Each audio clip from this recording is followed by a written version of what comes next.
Hello, everyone, and welcome to Evolve Yourself TV. I'm Agni James. Most of you should know me by now. I've been streaming for about a little over a year.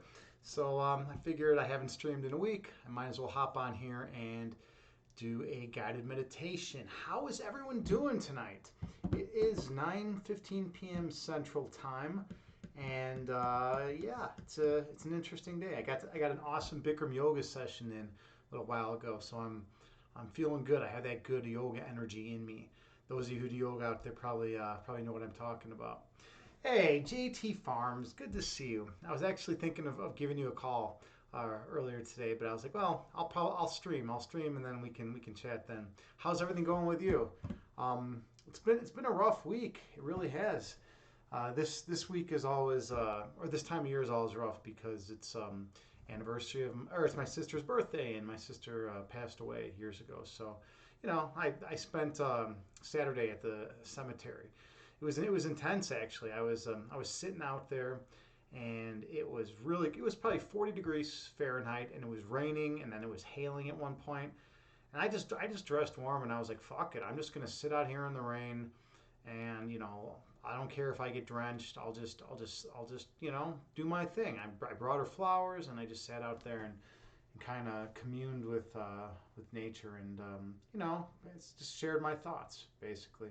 I was the only one out there. There was no one else out there, so I didn't feel too ridiculous out there, just saying a few things. It's always weird when you go to the cemetery. It's like, what's the etiquette? What's the social etiquette there? I always wonder about that. Are you allowed to like talk to like your dead loved ones? Like, what are you supposed to do? I never knew. I never was raised with any kind of social norm for cemetery chat.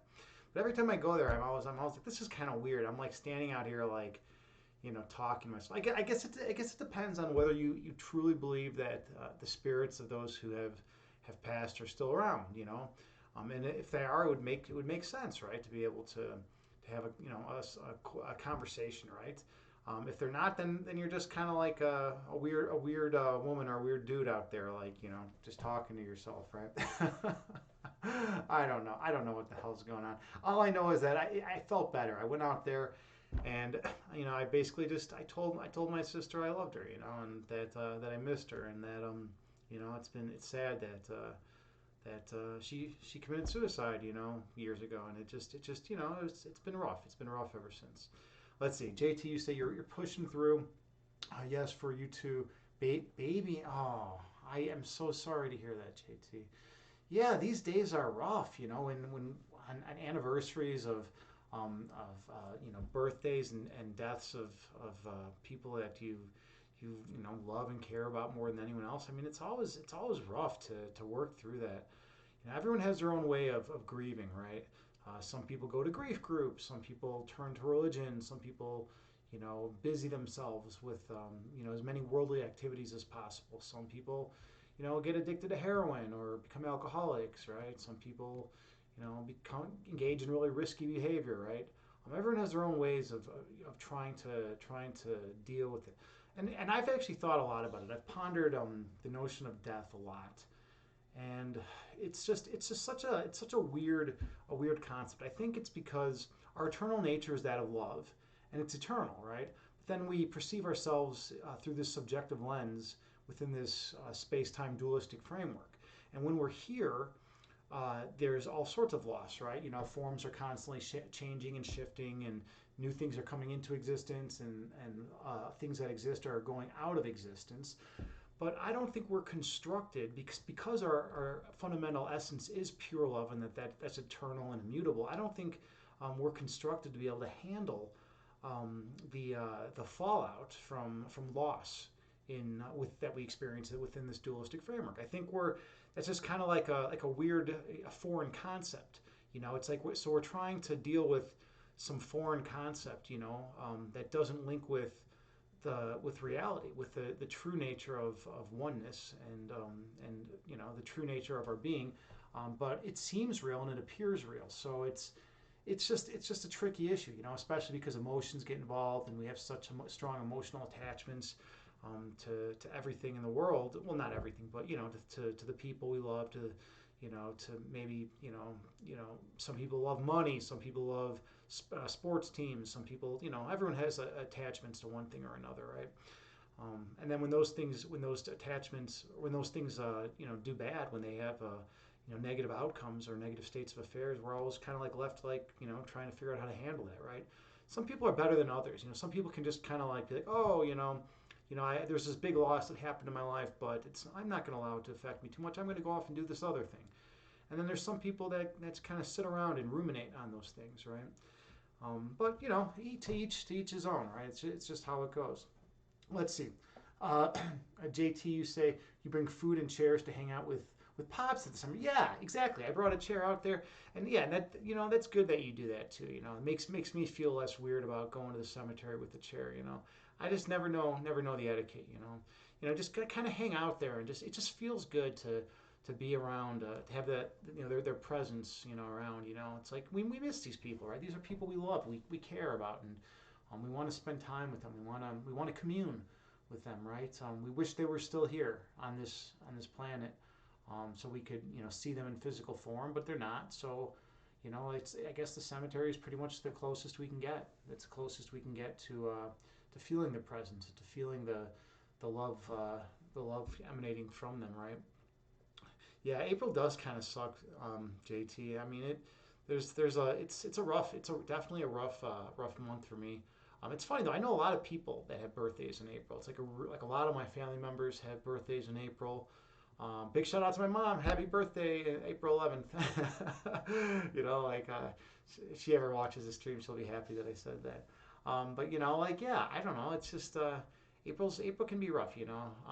But what did they say? April. Oh yeah, this is where we go. Last week I was saying this exact thing. April showers bring May flowers, and then I was talking about how I hate that phrase.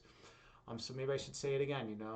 I didn't just do it because maybe there's someone who didn't hear me say that. It was if you were here, it was funny though. It was one of those things where you had to be here, right? You had to be here to appreciate the joke. Let's see, JT, you say where are you at? We are always floating right above death in all its aspect. We tread hard to not get pulled under. That's all we can do. Yeah, we stick around, right? We stick around and we try to make the best out of everything. That's all we can do at the end of the day, right? I agree with that. I think that's pretty wise, right? Um, JT, you also say it's customary to feed the spirits of the dead and chat with them. Well, yeah. I mean, every culture has their different ways of dealing with death, right? And I think that's because there's survival value in it, right?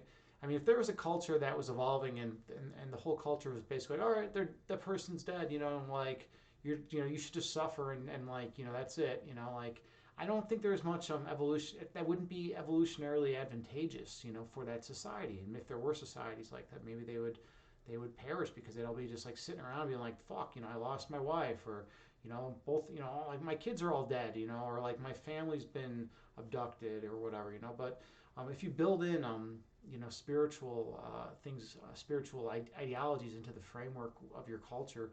I mean, if you buy into the premise that I do, that we're all love at the core, then you have room to work with, right? You have different forms that you can take, philosophical forms, such that you can actually grieve and get over things and move on and actually live a happy life, overall, right? That's the idea, at least. Let's see. Oh, JT, your birthday is April 11th too? Whoa, that's crazy. I didn't know that. Well, happy upcoming birthday. Happy upcoming birthday, JT. Dude, that is crazy. Yeah, you and I guess my mom have the same birthday, and my friend Jeff too also has the same birthday. I guess that's a common birthday. Well, exciting. Are you gonna do anything fun? Are you gonna do anything fun for your birthday, JT? Get some water in here. I never know if I drink enough water when I'm streaming. I mean, they have hydration breaks, right? I don't think they would have the hydration break thing on here if people weren't drinking enough water, right? Like otherwise, everyone would remember to drink it. No one would ever say anything. But I think it's pretty common for streamers to get up here and maybe not drink enough water because you get involved, you get immersed in whatever you're doing. Typically on Twitch, people are playing games, so it's like when you're playing a game, the last thing you're thinking about is drinking water. I was playing Doom Eternal last night, and like that was not something that I was thinking about. I was thinking about killing everything, all the elites, and killing everything on my screen, and basically just getting through the level. I haven't played Doom Eternal in a while, so I've kind of gone back to it a little bit in the last week. Just a fun game, a good way to get good distraction. The cool thing about playing a nightmare mode is that it's so challenging. You have to keep moving. The second you stop, you're just gonna die. So you got to keep moving. There's no like set pattern you can always run. You gotta just try, and you got to be adaptive and flexible. Let's see. Uh, JT, you say it takes a lot of effort to stay human. Yeah, it does. You never have fun. You're allergic. Yes, all your allergies probably kick in April too.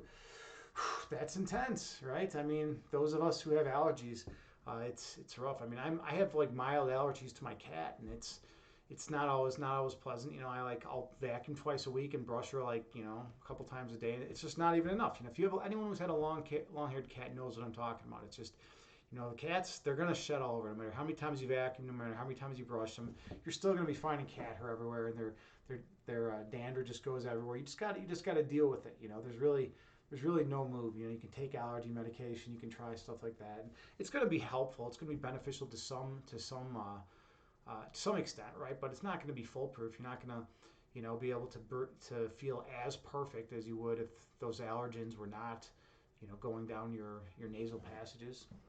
Let's see.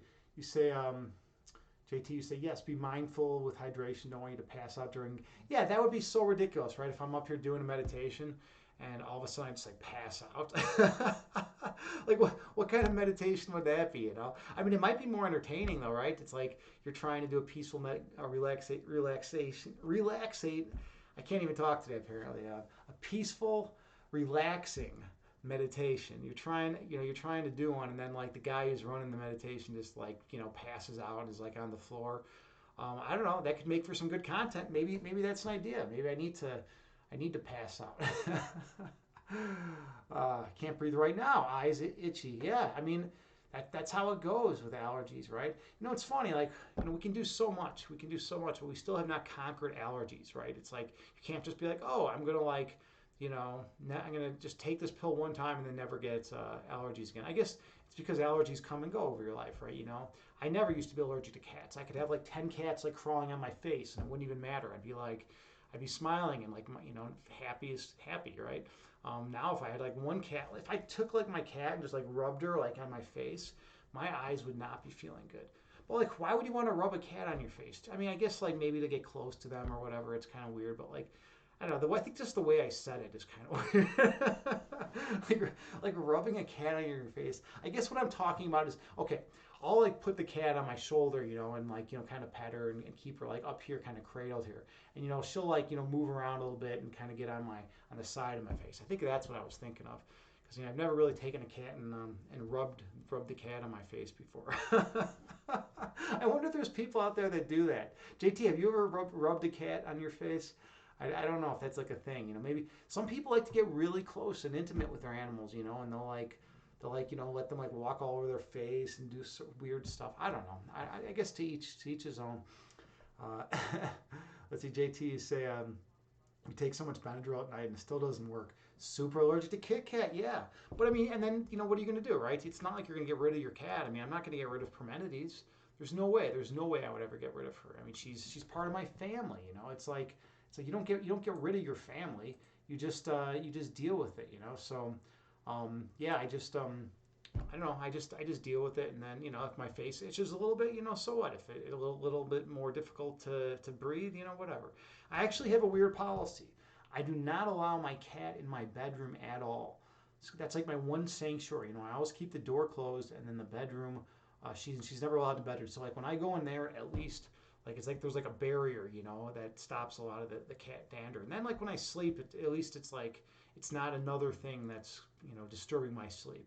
Now she goes to the door a lot and she starts meowing a lot, sometimes at night, and that right there is a barrier to a good sleep. But that's a different problem. I deal with that in different ways. Let's see. JT, you say you try to kiss Kit Kat. She's not too fun. Yeah, right. Every cat is different, right? Every cat is totally different. Some cats are like you can like pick them up and like you can kiss them and you can play with them and like they can like have them walk over your your shoulders and everything, and they're like cool with that. And then there's some cats, it's like you try to pick them up and they're gonna like swipe at you. They're literally gonna swipe at your face. You know, it's like, dude, I'm just trying to show you affection. You know, you don't need to blind me for life. Like why it's such a weird. Cats are so weird, and every cat's different. Every cat is such a different personality. I got in a debate a while back whether male cats or female cats are more affectionate. I think my view is that female cats tend to be more affectionate, more attention, have more attention behavior, but they tend to be louder as well. Male cats tend to be more, they tend to more do their own thing. At least that's what I found. But I had met a couple people that believe the complete opposite. Now I haven't cited any studies or checked out anything like that. But who knows? Who knows what's actually going on, right? With cats' personalities. Let's see. JT, you say at least you are for sure there's no cat. Yeah, exactly. Right. There's no cat vomit in my bedroom. Definitely. That that was fun. That was fun 2 days ago. Actually, I'm getting ready for the day, and I had to clean up. Actually, this was yesterday. I'm sorry, yesterday morning. It's like I was in a rush and I'm getting ready for the day and I'm like hurrying. I'm speeding to get things done, and then I'm ready to walk out the door, and like I notice like there's cat vomit there. I can't like just leave it. I'm not the kind of person that's just gonna leave cat vomit on my carpet. So the next thing you know, it's just like, well, let's clean this up as quickly and efficiently as possible. So I had to waste like I don't know 10 minutes cleaning it up, and it just we'll layer with sprays and all sorts of shit. Cause I really like try to make it perfect. I don't want to just I don't want to leave it and then just have my carpet damaged forever. So like, and then I was a little bit late. I was a little bit late to work, but that's part of the fun of having pets, right? JT, I'm sure you know all about it. I mean, you have not just your cat, you have dogs, you have fish. They weird shit happens, right? You're like, dude, why is this the case? Why is there like litter like all over the floor over here, or like why with dogs, like what did this dog do? Did this dog get in the garbage can? Like why is there food everywhere?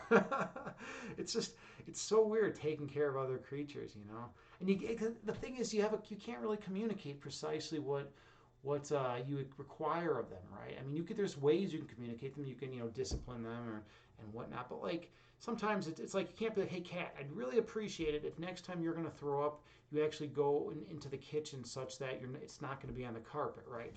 I don't really know how to train a cat to do that. If anyone out there knows how to train your cat to like throw up in like the toilet, or like like if you could teach me how to train your cat to throw up in the toilet, that would be amazing. I would love to learn that skill. It would definitely increase the quality of my existence. You say you've only had a female cats, and they each had their own catsanality. Yeah, right. Exactly.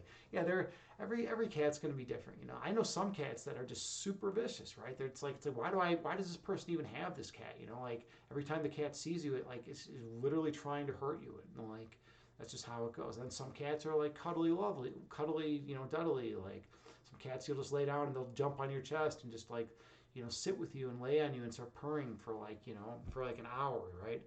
Some cats, they're only down for like playing with toys and stuff. You like have them chase like a cat, like a string or a rope around, right? And then some cats are just very shy.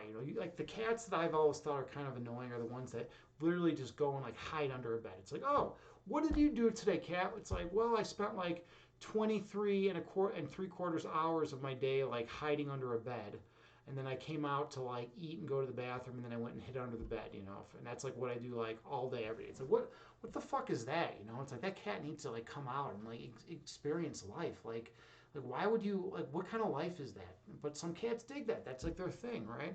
I know personally I wouldn't want a cat that just like hides under the bed all day. It's just not cool. Be a little bit social. It's not like they have like like media under there that they can check out, or like a good book that they can read. They're just like they're literally sitting there staring like in the dark. Like what the fuck? Let's see, JT, you say it's so much work with pets. Yeah, it is totally worth it though. You're right. It's a trade-off, right? It's you have to work hard. There's a lot you have to do to take care of these animals, and these animals are relying on you, right? It's not like they're going to be fine if you just like leave and never come back. I mean, these are animals that literally depend on you for their survival, right? So you got to take care of them, and you got to do your best. And you can't. It's not just about giving them food and water and cleaning the litter. You have to give them love too. Attention is crucial, right? That's a crucial component. Just like with kids, right? You're not going to be like, oh, okay, kid, I can give you food, clothing, and shelter. I'm never going to give you attention. No, that would be a form of cruelty, right? You need to give love. You need to give love and compassion to not just humans, but to animals as well. Let's see, JT, you say they have these things called fluent pet buttons, communication with animals. Check it out. So cool. Really? Huh. Fluent pet buttons. Interesting. I've never heard that. Yeah, I think I will. I think I will check that out. That sounds pretty dope. I'm definitely down to check that out. Communication with animals. I actually have a friend. I have a friend that holds a really bizarre view. Now, a lot of people hold bizarre views in this world, right? It's just how it goes, right? Some people believe that the Earth is flat, right? Some people believe. I know a guy that literally believes that the moon doesn't exist, and I'm being serious here. He believes that that thing that we look up at the sky is not actually there. That what's happening is that the government, the U.S. government, is shining up like a light, like a big projection up there in the sky, and that thing we see that we call the moon is actually just put up there by the government. That's fucking crazy, right? But everyone's got weird beliefs. Anyways, going back to what I was talking about. Yeah, so I know a girl that believes her cat literally like talks talks to her like a human being would talk to her. Like she says she's heard her cat talk to her multiple times. And it's like I don't know. Like I question that a lot. Like I mean the vocal cords of cats like really aren't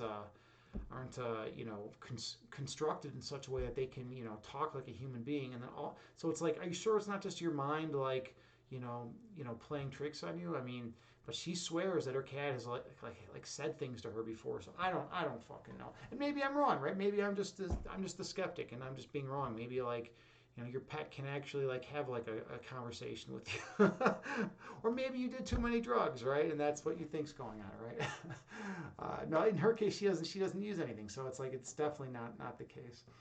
um, let's see, JT, you say cats that are pondering all of existence, they're doing hard work under the bed. Yeah, right. I mean, maybe they are, right? Maybe the cat that hangs out under the bed all day is like the philosopher that locks himself in his room all day and like sits there thinking about philosophy and writing philosophy, right? It might be. It might be the case. I mean, we don't really know what's going on in the cat's minds. Now, I personally, I think that's kind of a stretch, right? Cats don't really have they don't have self-reflective consciousness. They don't have first-person awareness, and they don't have psychological continuity, right? They don't have those things, and those are all the things that typically help differentiate humans from animals, right? So like they don't have those things, so I don't know, but it's funny to think about. I definitely dig the thought. JT said that's a wild view. Yeah, I think you're referring to the dude that believes that the government moves the moon, that the moon doesn't even exist. I mean, like here's the thing. Here's the thing about that view. Like if that's the case, like I asked him, I was like, why? Like what's the benefit that they get from doing that? Like why would they want to like make it appear like there's a moon when there isn't? Like, and he's like, I don't know. And I'm like, well, and okay, his evidence for the fact that the government moves the moon is that he said one time he looked up in the sky and the moon was not where it was supposed to be.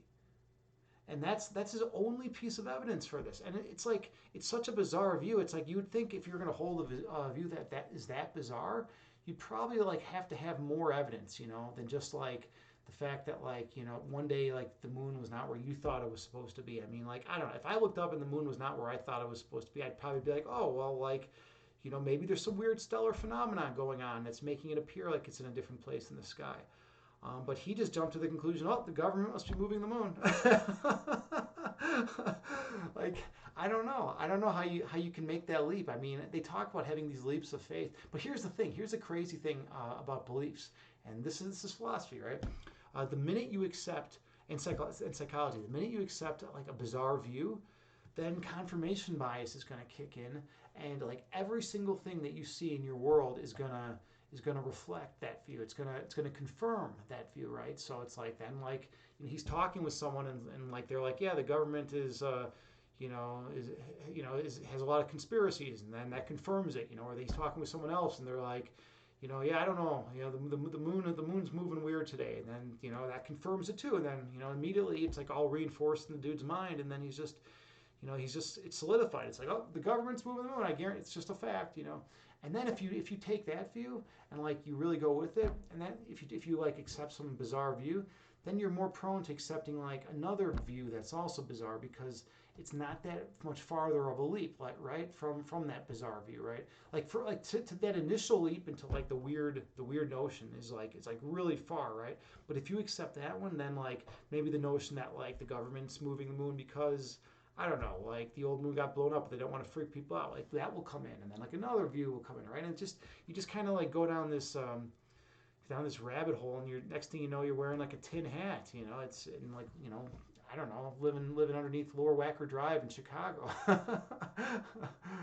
Oh god. All right, JT, you say if you start hearing human language come out of your animals, you're done. So done. Yeah, right. I mean, but you know what? She swears. She swears. She said the other day her dog, her cat came up to her when she was sleeping and was like asking for help. And I'm like, what do you mean the cat was like talking to you, asking for help? She's like, the cat asked for help. I'm like, well, what do you do? She's like, well, I got up to and went over to the cat and then I ran away. And I was like, I can't like, I don't want to like push too hard on her and be like, hey, it's like it's really not the case that your cat is like talking to you. And like, so I was just like, well, it doesn't make much sense. Why would your cat ask for help if it's going to run away? And she's like, I don't know. But she does. She literally believes that her cat's like talks in human voices and comes up to her and says things. So I'm not gonna like ruin her day and try to like argue with her. I mean, if she wants to hold that belief, hold it. It's probably not gonna hurt her in life, except if she like tells like her prospective boss that's the case. She probably won't get hired because it's fucking insane. I don't know. JT, you say, um, let's see. But how do we know they don't have those things? Observing how your animals interact, you feel like they're much pretty self-aware and aware of so much around them. Okay, uh, well, this is what the body of science has basically said. Science differentiates animals from especially the higher animals like monkeys and dogs and cats, right, and dolphins, right. The more intelligent animals, science always differentiates those from humans, and because they don't have self-reflective consciousness. Like they stay, and I don't know what methodology they've used to determine this, but they say that the cat's brain is not construed, or the dog's brain, or the dolphin's brain is not made in such a way where it can reflect back on itself, and it can be like, that was interesting. And just come to like some kind of like realizations about their own essence through their reflection, right? And they say they can't order events chronologically in time. And when I say psychological continuity, that's what I'm referring to, right? One event following another, and then another event following another one. They just they can have memories, but they can't put them. They couldn't place them in a sequential order, right?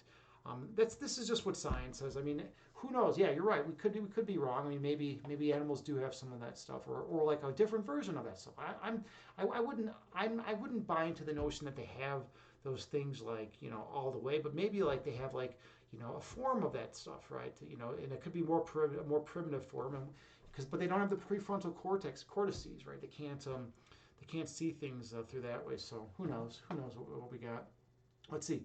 JT, you say it could just be the human ego that tells us we are so superior. Yeah, and there was something awesome I read a while back, and it was like, well, human beings have these, enlarged prefrontal cortexes, and it's like they, because of that, we think, we have all the, we're like the best. We think we're like, oh, we're better than all the animals, right?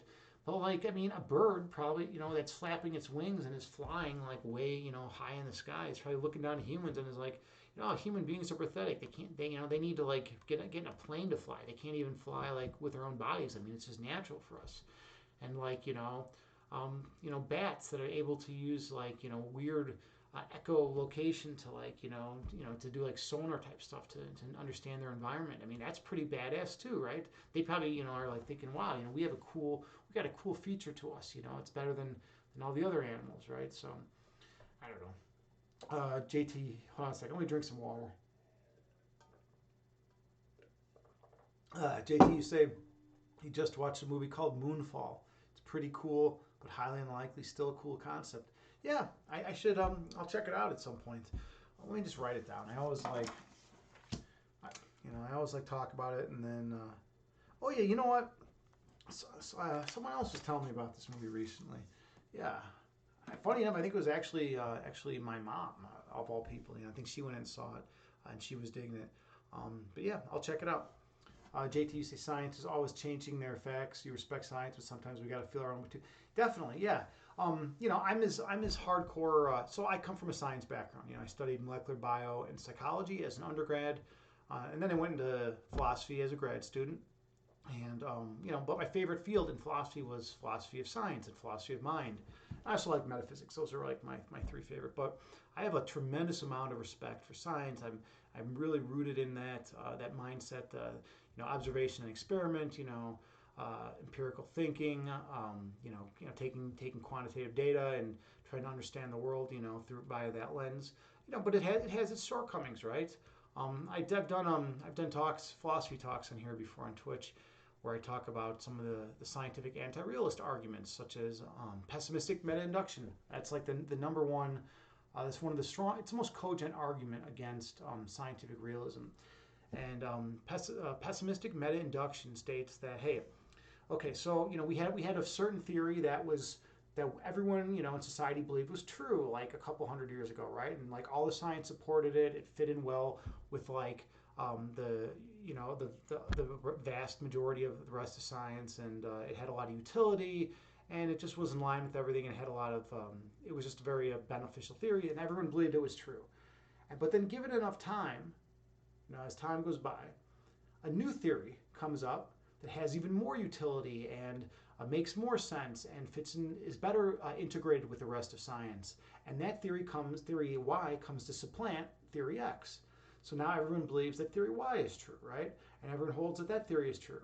And then given more time, a new theory comes up that is better integrated with the rest of science and has more utility and seems closer to truth in a lot of respects and has very good predictive power. That's another criterion in which they judge theories, like how much predictive power they have. And that theory supplants theory Y, right?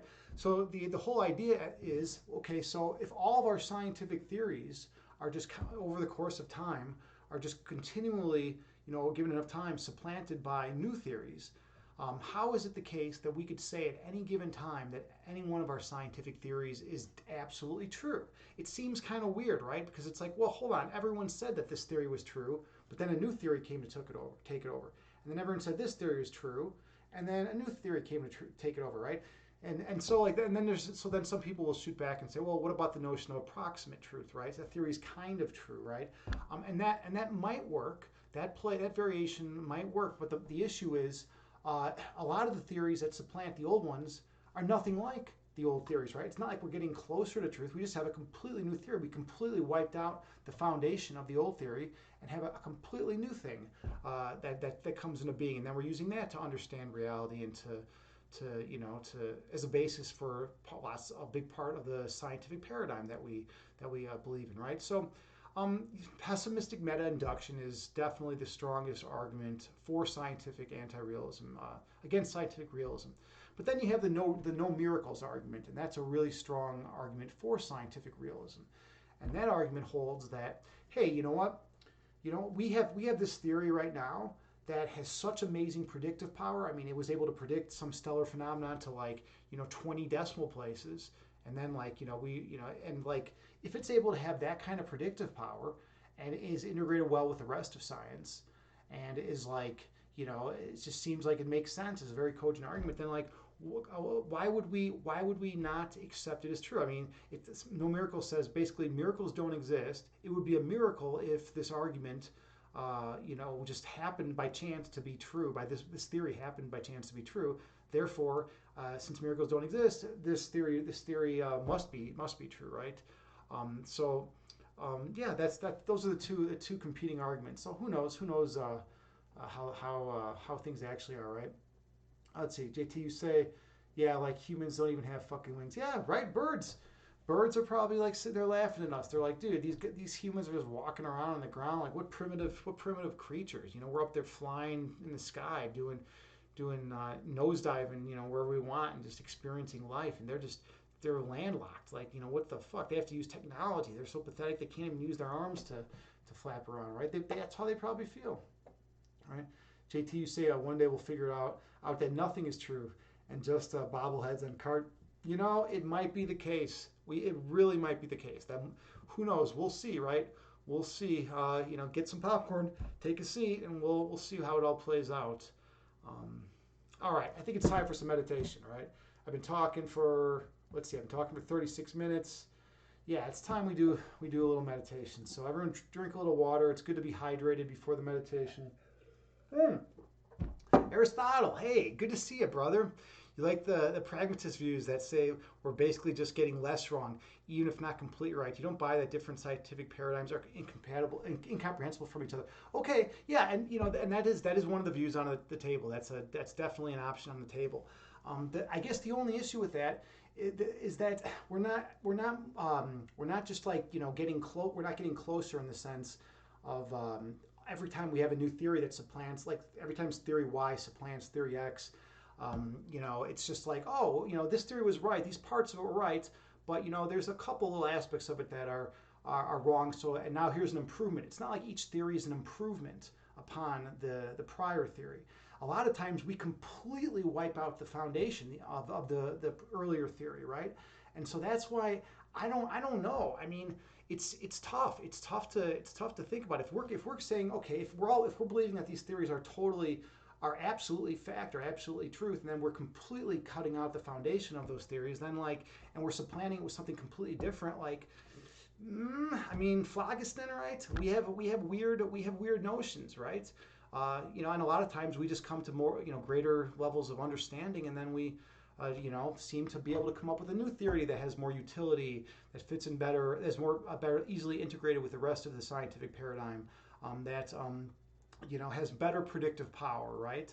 And it's like, well, if that theory has nothing, quantum mechanics. Look at quantum mechanics, right? But I guess with quantum mechanics it's a little different, right? Because Newtonian physics, it still is valid, right? I mean, there still is plenty of a usefulness with Newtonian physics, right? And you can use it for like certain phenomenon, right? It links well with reality, right? That's why it was so popular when it was. But quantum mechanics is more like it's like more of a different thing to explain different phenomenon, right? Like things at the quantum level, right? So I don't know. Let's see.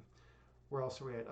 Aristotle, you say you've just been lurking, but your recap of philosophy of science was super good, man. Thanks, man. Yeah, I've typically just been getting on here doing mostly guided meditations lately, but every now and then I feel like getting into philosophy a little bit more and just talking more. I mean, to be perfectly honest, since I'm not super well read these days in philosophy. I mean, I told you I'm reading that book by Martha Nussbaum. But since I'm not staying up to date in academic philosophy, I feel like a lot of that stuff kind of fades away. So I feel like I'm not going to do a good job if I'm up here talking philosophy. And I feel like you would do you do a much better job, or other academic philosophers. So I kind of stay away from it these days. I don't want to say something inaccurate. I don't want to say something that's incorrect, and then someone's going to be like, hey, wait a minute, I thought this other thing was the case, right? And it's good. It feels good. I mean, in my heart, I'm a philosopher. I mean, I did go to grad school. I did my master's in philosophy. I love this stuff. It's just when you don't use something as much, when you're not immersed in academic philosophy. I mean, for me, it's been 6 years now. I've been out of it. It's out of academic philosophy, and it's like that.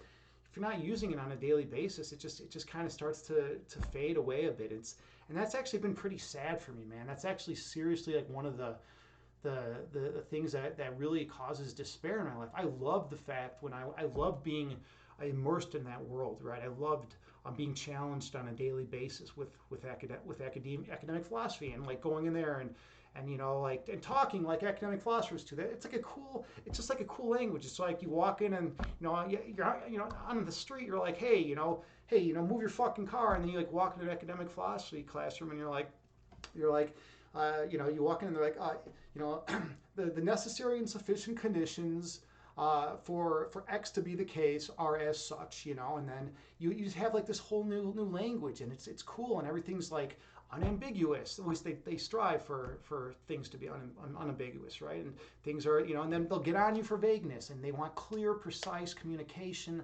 And there's something beautiful about that, right? My communication has gotten sloppy as fuck since I graduated, and haven't used it on a daily basis, and it's disheartening, man. I like that. I like that cleanness of those arguments. Now one might say, well, wait a minute. Human life is not clean. Human life is messy. Look at continental philosophy, right? They'll hold that life is supposed to be ambiguous, at times, and we have the pull, the push and the pull, and all that, right? But I don't know. It's just I miss that world, and I don't want to mislead anyone. That's why I don't usually talk about this stuff as much anymore. Let's see, Aristotle, you say, dude, you read so little contemporary shit. I know Nogur is the only one I know who reads contemporary stuff with an appetite. Well, good for him, man. I mean, yeah, he's a cool dude. Let me actually give him a shout out. By the way, did I give you a shout out? Holy shit. I don't even know if did my automatic shout out come on for you, man? I don't think it did. All right, I gotta get on this shit. Dude. Hold on, Oh, it did. Okay, all right. I didn't see it. But let me give Nogur. I never know how to pronounce his name right. I don't know if it's like Nogur, like an ogre, or let's see where we at here. For a while I was like thinking it was like the GRE, man. I was like thinking it was like the no GRE. I was like, is this guy like anti GRE? Like what's going on here? All right, well, definitely check him out. He's another philosopher on Twitch. Aristotle is just an amazing dude. Definitely check him out on Twitch. He's, I think probably everyone here has seen him before and has already followed him. Maybe not, right? He's an academic philosopher and just a really down to earth guy. That's why I like the dude. He's in the metal, which is cool because a lot of times when you think of analytic philosophers, you think of like kind of like very like nerdy dudes who like are like sitting around all day, and like Aristotle's not, man. He's got depth to him, like not just in a strict philosophical tradition depth, but like depth, and like he understands like that there's more to life than just analytic philosophy, and he's just an awesome guy, and he's relatable, and he talks about everything. He's not like, oh, your question was not couched in a philosophical jargon, therefore I'm gonna like dismiss what you have to say, and I'm gonna like put you down, and make you feel like lesser because you don't have a PhD in philosophy. No, he would never do that. He's gonna take what you have to say with charity, and that's actually one of the aspects of philosophy. That's one thing that philosophers are supposed to do, right? They're supposed to be charitable. When you read something, you're supposed to be charitable. I mean, there's some guys that they'll like read a paper and they'll be like, hey, this word right here that he used is ambiguous. Therefore, I'm gonna like write a 20-page like objection like of this guy, and like I'm going to take it in the one sense that doesn't make any sense, right? And there's people that will do that, right? And then there's people that are like, what? Oh, yeah, of course he probably meant this. It was a little unclear at this point, but like, you just give the guy the benefit of the doubt, right? And Aristotle's like that. He'll give you the benefit of the doubt. All right. So what do we got going on here? Let's see. His first name is Noah. Okay. All right. So no gray, Noah. Okay, cool. All right, got it. JT, you're saying so worth watching a stream? Yeah, it is. It absolutely is worth watching a stream. And I've only gotten to see a no gray stream like a couple times, like 2 or 3 times. He doesn't stream a tremendous amount. He's not like one of those guys that's like out there like streaming every day. But every time I go there, I'm like, fuck yeah, dude, this guy's doing it. He's doing the work. He's reading the papers. He's educating himself. He's really interested in it. He's compassionate. He just delves into that stuff, and that's like we need more people like that. People who are just gonna continue to pursue that. I mean, most people when they go for go into philosophy, especially like a grad program, it's like, why did you go into philosophy, right? It's like they're like, oh well, because I wanted to become a philosophy professor, right? People go to from my understanding, people usually go into grad school for philosophy because they want to become a philosophy professor, or maybe they'll like do that and then switch to law school. I've known people that do that, right? A lot of philosophers become lawyers, it's at some point, right? Or they become like some kind of like writing specialists, some kind of writing field. But when I went into philosophy, it was literally simply because I wanted to learn. I wanted to learn about philosophy. I had no business. I had no business being in that program. I had no undergrad philosophy. I just had read some books on my own. I read Kant's Prolegomena to any future metaphysics. I read Critique of Pure Reason. Then I read a bunch of Hofstadter stuff. I read, just kind of like a hodgepodge of random, philosophical texts. Schopenhauer, World is Will and Idea, just like a bunch of random stuff. And then I'm like, okay, I'll take like a couple philosophy classes at a community college, and then let's see if I can get into a grad school program.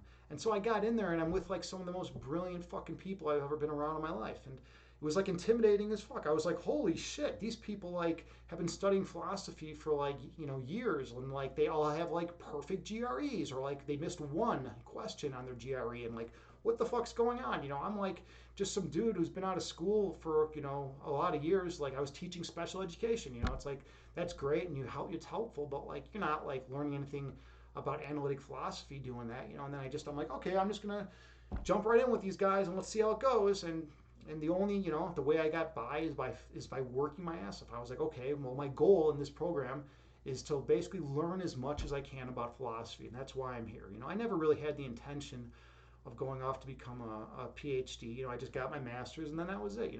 While most of my classmates actually did end up going on and continuing for their PhD. But yeah, it's just kind of sad though. It's kind of sad to not be in that environment. I mean, sure, yeah.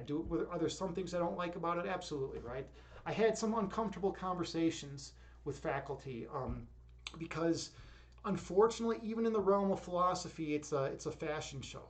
It's a fucking fashion show, right? It's like, I was like, oh, hey, my professors are like, I'm gonna write about this, or I'm gonna write about that. I'm gonna write about panpsychism, and they're like, no, you're not gonna write about panpsychism. You're not gonna. If you want to write a paper that's going to get you into a PhD program, you're going to have to write about these topics, because these topics are hot. These are what are in vogue, and these are what people care about these days. No one cares about these other things anymore. That's like if you write about that, no one will. No, your paper won't get published. No one will care. And it's like, so it's kind of like, well, I kind of went into philosophy because I thought it was like going to be super open minded, but at the same time you still have that high school politics shit going on, where it's like like, hey, that subject is not in vogue. No one's writing about that right now, so it's not going to be it's not going to be worth anything according to like the faculty here, and other academic philosophers, right? But I don't know. It just is what it is. Okay, I just said it. I just said it. The fucking thing I hate. I hate when people. I say it all the time. It is what it is, right? Like there's no content in that phrase, right? What the hell is in that phrase, right? It is what it is. I feel like it's just one of those phrases that you say to like kind of like end like a tangent of a conversation, move in a new direction, or kind of just like close off a conversation. Because think about what that means. There is what it is. It is what it is. Like what the hell is that? Um, but I say, let's see, JT, you say Nogre is super thorough. You like that? Yeah, he is. He totally is. And you can tell he enjoys it. He's taken the time to read through, to grind through these academic philosophy papers. I mean, I remember some of them. Some of the ones that I read were like they were so difficult, especially when they're like super technical. When like there's more like variables in the paper than there are like words. I mean, dude, it's like holy shit. I'm just trying to like I'm not trying to deal with an existential quantifier. I just want to like understand what the fucking point is. Like what are you trying to say, man? It's like just stop with the necessary and sufficient conditions of X. I don't know. Let's see. JT states good for us regular people to understand philosophy. Well, yeah, it's good for all of us to understand philosophy. I mean, to a certain extent, right? Philosophers tend to have a lot of issues, though, right? But I don't think it's from learning about philosophy. I think they always had issues, and that's like why they go into philosophy. That's like my feeling, at least. I remember when I was a little kid, and I was like just sitting in the bathroom, and I was like staring at the wall at 5 years old, and there was this tiny little like chip on imperfection in the paint, like. And there's one area in the wall where if you just look really close, you notice it's there. And I was like, what the fuck is that? And then like it started bothering me. And I like, I asked my parents, and they're like, what the, we don't fucking know how that got there. Like, leave us alone. Like, go do something. Like, let's talk about something else. And like for like months, I was like bothered because I realized, well, hold on, I'm never gonna be able to figure this out. I'm never gonna be able to understand how that little tiny little imperfection that you can only see if your eye is like an inch from the fucking wall, like got on the in the fucking paint. And like that bothered me for a long time. Like, and I was like, what other things am I never going to know? And then I started going down that kind of rabbit hole, and I was like, fuck, like there's so many things we're never going to know. We're not going to know. We're not going to know. And I got into this weird like skeptical state, and it's like as a 5-year-old, you're not supposed to be in that kind of mindset. You're supposed to be out having fun, kicking a ball around with your friends. I mean, like that affected me. That like fucked up my head a little bit. All right, where are we at here? I need some water. I think that's where we're at here. Let's see. Aristotle, you said usually follow it is what it is with, and what it is sucks. Yeah, right. What it is does kind of suck. That's kind of funny. I like that. I like that, man. That's a good one. It's a good one. JT, you say the other day you meditated on a candle flame for like 30 minutes. It was quite illuminate. Beautiful. Beautiful. Perfect. Bertrand Russell said that he was suicidal as a kid, but math saved him. Wow.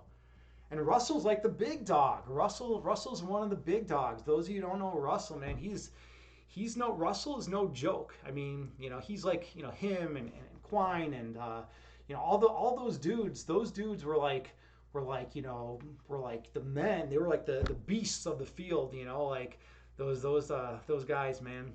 They did a lot. They did a lot for analytic philosophy, man. They're just cool. Russell was a good dude. I'm saying this, but like to be honest, I don't even know a tremendous amount about like his personality traits or whatever. But like, I just like I like his philosophy. I like the things that I've read from him. And yeah, it's funny. Math, philosophy, those things can save you, right? Those things actually can save you. If you find something that you're passionate about, that you're all about. I mean, it's amazing. Was Russell the dude? Was Russell the one that was really obsessed with and with the word and? Who am I thinking of? I think I fucking lost that. Was it Russell that spent all? No, the. I think it was the, right? He was really interested into the word the. I forget who it was. There was one philosopher that was like super into the word the, and like spent like a shit ton of time working on it in his life. I don't know. I mean, it's whatever you're into, right? Some people are into like like baseball cards, or some people are into, you know, um, yeah, definite descriptions. Yeah, definite descriptions. Uh, shit. It's been so long, man. It's like I want to go back, but then it's like, well, life happens, and like, what does that mean? It's like you have other things to do. It's like I have work to do, like that's outside of school, and I have, I come on here and I stream, and I'm big into yoga and I'm big into meditation. But I definitely will always have like a strong place in my heart for analytic philosophy. I mean, you only have so much time, right? So it's like, what are you going to do with it? At this point, I can't just sit and read dry technical philosophy all day. I read more. I read some. You're talking about this in your channel the other day. About the language use of in philosophy, and how like sometimes it's just people are like real strict and whatnot. Some people write more relaxed, right? They're a little more relaxed in the way they write, and it's just easier to digest, And even if it's not as precise, maybe, if the ideas are there, if the concepts are there, and if you can convey it like in a clear way, I mean, it just seems like it's just more palatable, right? It just seems better to me, at least. I don't know. That's just my opinion about it. Let's see. JT, you're saying yes, like you and poetry, you're missing it so much these days. You get it? Yeah. It's like you find something you love, right? You find a medium that you enjoy, and you get into it. Poetry, or if you're like a musician or another kind of artist. I mean, or if you're a philosopher, you learn about philosophy, and then you try to practice the philosophy you learn. I mean, that's always a big thing. Like, one of the biggest knocks against philosophy has always been, oh, they're up there in their ivory tower, they're sitting there, those philosophers, look at them, they're up there, talking away, and then while the whole world goes by and they don't do anything, But that's bullshit, Philosophers do things. Well, some philosophers absolutely do things, and one of the main things is to take what you've learned in philosophy and put it into practice. People that Was it the Geneva Convention? Was that the human rights thing, right? I mean, that was, I think philosophers were instrumental in that. Logic is a branch of philosophy, right? So it's like, hey, if you like, formalized logic, if you like a computer language, I mean, that all came from, stemmed from logic, right? So it's like, hey, if you like your computer, well, thank some philosophers. I mean, in part, right? In part, it's all people forget that. People forget that logic is a branch of philosophy, but well, not everyone, but some people, I guess. All right. Let's see, JT, you say you know of two philosophers that go shirtless on stream. Yeah, that's right. Aristotle, man, you've done it too, dude. You've done it too. I mean, we gotta make things lively, right? We gotta make things good. We gotta bring, and if we're gonna bring philosophy to the masses, we gotta at least make it interesting, And like, hey, think about all the views the hot tub streamers get, right? I'm gonna get a hot tub and just hook it up back here, and I'm just gonna get drunk and I'll have 100,000 people watching me, and then that's it, and that will be my life, and I'll look pretty. I'm really good at looking pretty if I need to, but if I don't need to, I'm not good at just looking pretty. It's kind of like the thing with me. Um, all right, what do we got here? Uh, JT, you say you need a fucking fire tub. Yeah, a fire tub. That would be good, right? I mean, my name, Agni. I pronounce it Agni, but the ancient Hindus, they would pronounce it Agni, right? King of the fire gods, empowered by Taki, right? One of the fire gods, right? Um, you know,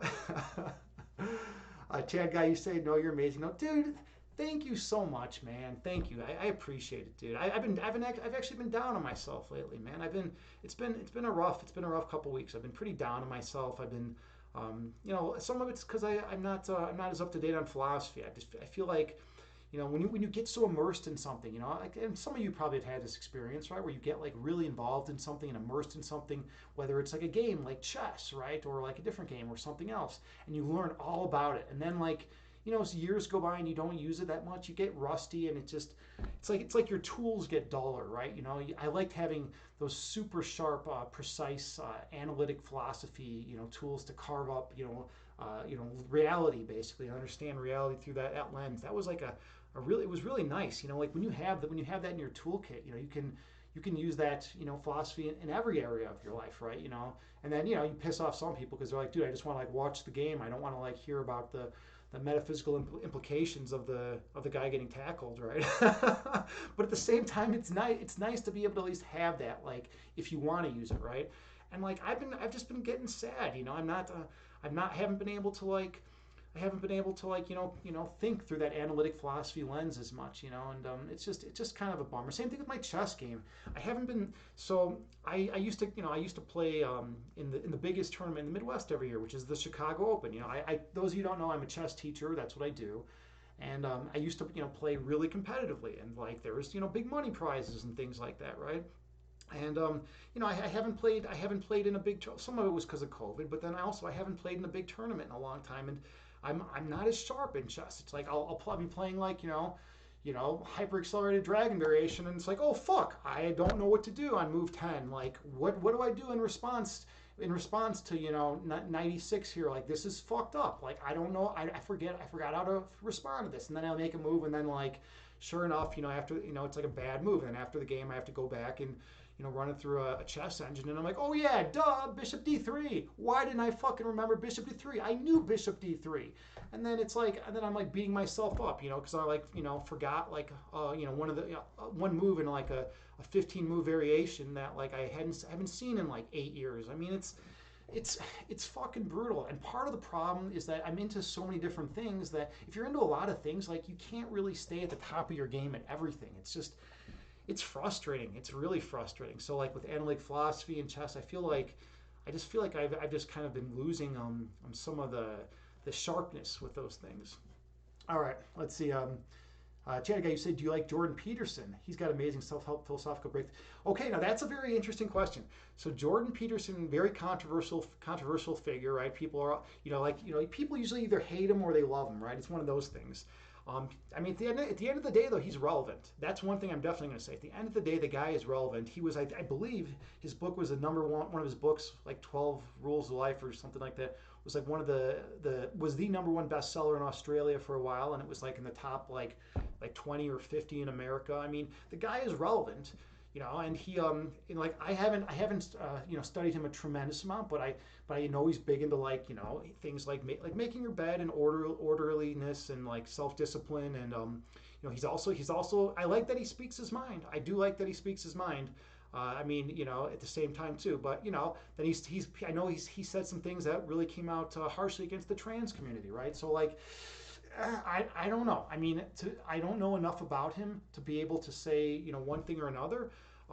At the end of the day, I believe that all people, I mean, the trans community has had it so fucking rough over all of pretty much all of human history, right? Like the poor people in the trans community. Like think about that, man. Like you're like getting like ostracized and like having like not knowing like what the fucking to do and thinking you're a freak or whatever. Like growing up, like a thousand years ago, and like it's like finally they're making some headway. So it's like I feel like we need to like give them a little bit more support and like try to like make things at least a little bit easier for them at this juncture in time. I mean, once they get like firmly established and everyone's like, oh yeah, then maybe like I don't know, but and until the point where they're like where they're actually fully accepted and embraced as just like any other group. It's just kind of I just feel like we got to like make things not really be so scathing or whatnot.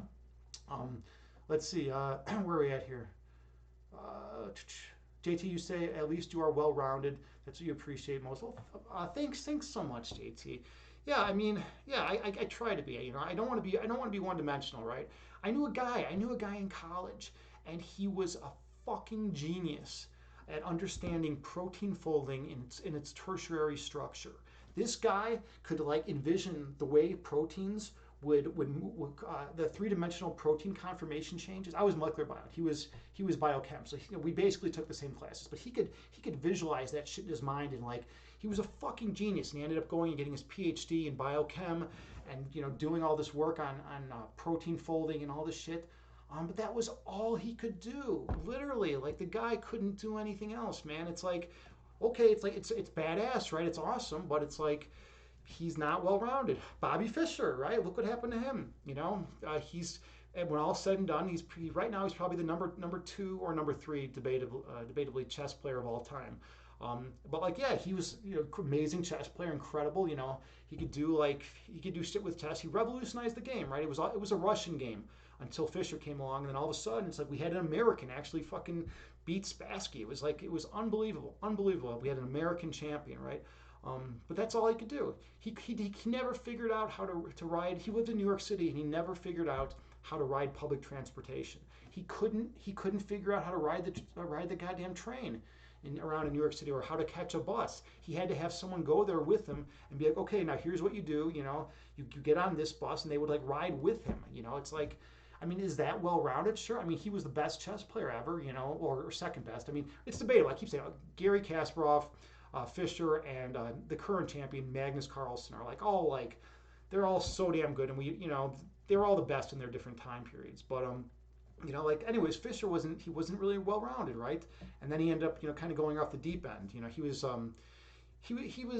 believe half Jewish, and he came out like hating Jews and saying the Jews were against everything. That happens. There's like this weird sickness for like some people who are Jewish who come out like hating Jews. It's like a really weird illness, like mental illness. But he got that thing, and then he actually ended up getting in a lot of trouble later in life. All right, where are we at here? Aristotle, you say the dude. Oh yeah, Chad guy. You say, hey, lots of people hate on Sam. True, that's true. A lot of people do go against Sam Harris, and I think Sam Harris is pretty cool. I think he's got some good things to say. And again, I haven't studied him, nearly as much as I've studied like Daniel Dennett or someone like that. But I like what he has to say. I mean, the main thing, right, his anti-religious arguments, right? They seem pretty cogent, and it's like, okay, well, I mean, he has some good arguments in his repertoire, right? And he's a smart guy. he's articulate, he knows his shit, and he's got some good arguments. Which is good because it's good for anything that promotes the exchange of ideas, right? And then Sam Harris, he'll say what he's got to say, and then other people come on and debate with him, right? And then you get like the cool back and forth, right?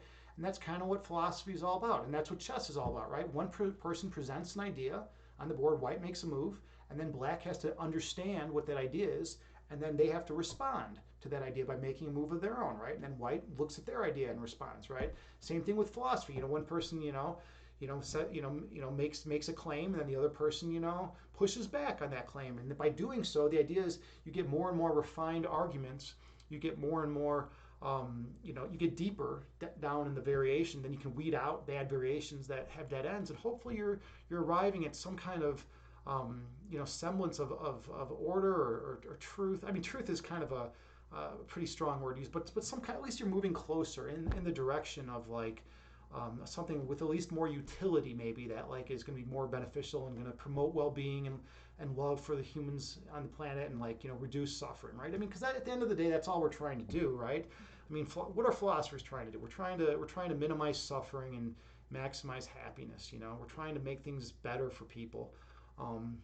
As long as we don't let our egos get in the way, right? There's a lot of philosophers with big egos that will hold on to weak arguments just because they're the ones that they came up with. And it's like, even though their argument is like, been disproven and they're like backed into a corner and they're like, grasping for straws, trying to like, to keep their view as like a prominent option on the table.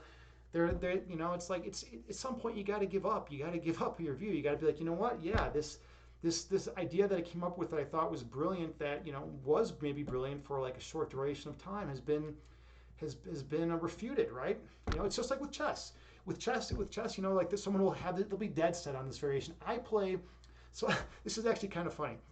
So I play Queen's Gambit with white, and like there's this one opening that I play. I throw my bishop to an f4. And it's not the right move. It literally is not the best move. The best move is bishop g5 or bishop e2 in this particular instance, or bishop yeah. And it's like, anyways, I'm playing so I put my bishop on this other square because I know all the ins and outs of this variation. I love the way the game develops, but the computers don't like my fucking move, right? If I put it in a chess engine, like my score drops down immediately when I play this move, So it's like not the best move, but I play that variation. I like that sideline. And the cool thing about it is every now and then you'll see one of the top players actually play my sideline, and it's cool. It's like, yeah, dude, like people can play it at the top level just because it's not like the best variation out there, just because it's not like winning on the spot, or like, just because it's like it means like it's gonna go from like me having like a 0.5 edge because I started as white to like equalizing. Doesn't mean it's not a good not gonna be fun and gonna be entertaining, right? All right, where are we at here? Let's see. Aristotle, you said the dude has a huge audience. Yeah. I think you're referring to Peterson. Yeah, Peterson. He does have a big audience. People like him, right? I mean, is he still at the University of Toronto? I know he was getting in trouble there. I think he still is there, right? I know he had that whole thing with getting addicted to benzos and then not being able to get off it, which is tough. And it's like people were hating on him about that. And I thought that was a really cheap shot. People were like, it's like someone would mention Jordan Peterson's name and they're like, oh, but didn't you hear? He had a problem with a prescription medication that a doctor gave him for it because he had an anxiety disorder. But he had a problem with it. Like, what a fucking horrible person. It's like, dude, like what? You think you're better? You think you're better than someone just because they get an addiction? I mean, I've had tons of friends that have gotten addictions, to different substances. I live in Chicago. I'm literally in the heroin hub of the fucking country. All the fucking heroin from this country comes up from Mexico, and they used to do it, and I think they probably still do it. They bring it up to Chicago. And then, Chicago's so corrupt that that the cartels would pay off the fucking police officers and the heads of departments to look the other way when they bring their fucking semis of heroin into the fucking, southwest side. They'd, distribute it to all the dealers. And then, you'd have like all the fucking, suburbanite white kids from the fucking suburbs come on into the city and buy their dope, and then everyone got addicted to heroin, and it was really sad and disgusting. But that doesn't mean they're bad people. Just because someone's addicted to a drug doesn't mean they're a bad person, or if someone's an alcoholic, it doesn't mean they're a bad person. It doesn't mean they're defective. It means they have a problem, right? So like people who get on Peterson because he had an addiction to a benzodiazepine. Doesn't that's just fucking wrong. That would be like that's just a wrong thing. It's not like his. It's not like something that he did wrong. It's just he was prescribed something and he got addicted to it. Leave the guy alone for that. If you want to get on him about his arguments and you don't like some of his arguments, you're gonna be like, hey, look, there's an inconsistency in your argument. You make there's a faulty inference that you make. Like, get on him about that, right? Don't get on him about like what he's addicted to or whatnot. All right, where are we at here? Aristotle, you say with Peterson you have to go case by case. The further he gets from psychology, the worse he gets, and it is a steep drop off. Yeah, I can understand. I mean, that's his field, right? Psychology. That's like what he's all into. That's like his main focus. And he does kind of float off the stuff that I've seen from him. He does kind of move away from that, but he definitely is a smart dude. There's no way to say the guy's not like a smart guy and has a lot of keen insights. He's perspicacious, right? He knows his shit. He is actively perceptive, right?